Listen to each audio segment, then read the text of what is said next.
seniors, people with disabilities, are paying more than half of their income each month for a home. They are just one financial emergency away from not being able to pay the rent, facing eviction and possibly eventually homelessness. That we have a job to do, and your advocacy is absolutely critical to making certain that members of Congress understand what kind of communities we want to live in, what kind of country we want to be, and how critical decent housing is to that vision. The context of this is pretty sobering. It's not like we're starting from a position of strength. The fact of the matter is that nearly all of HUD's affordable housing and community development programs, so I'm talking about homeless assistance, I'm talking public housing, CDBG, home, Section 8, on, all of that has been underfunded for years, under-resourced for years.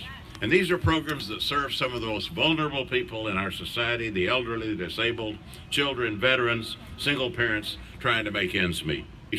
As you've just heard, to say that America, the most prosperous nation in the world, is in the midst of an affordable housing crisis at a time when we should be making housing a front burner issue in this country. We're actually falling farther behind. System and making sure that people can have affordable housing and live with dignity in every place around the country, whether it's in our cities, our suburbs, or our rural areas. Made huge cuts to all aspects of the housing budget.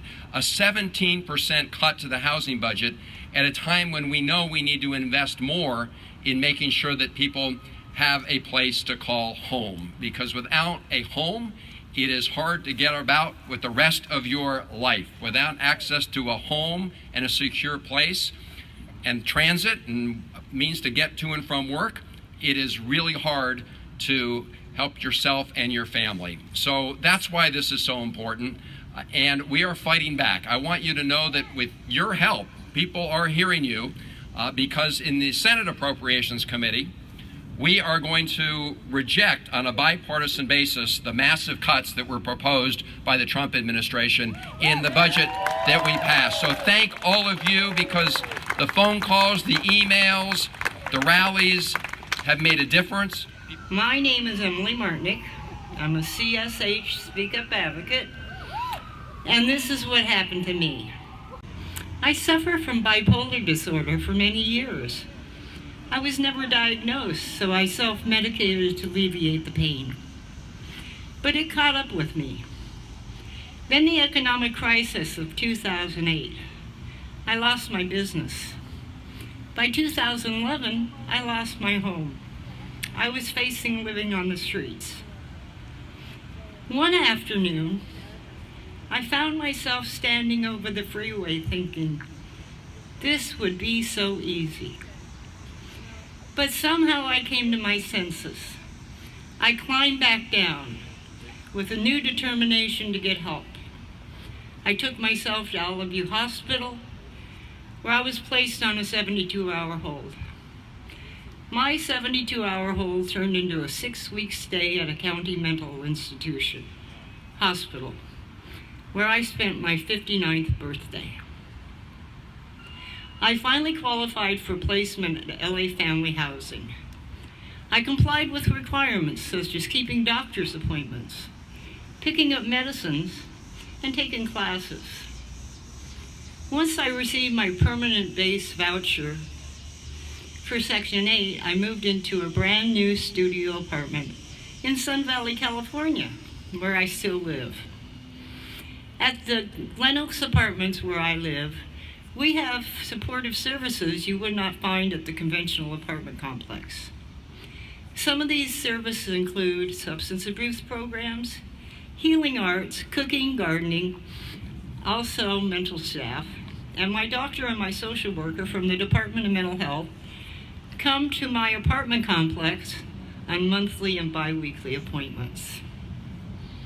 Today, 10,000 people will become seniors, and 10,000 more tomorrow, and most will need help.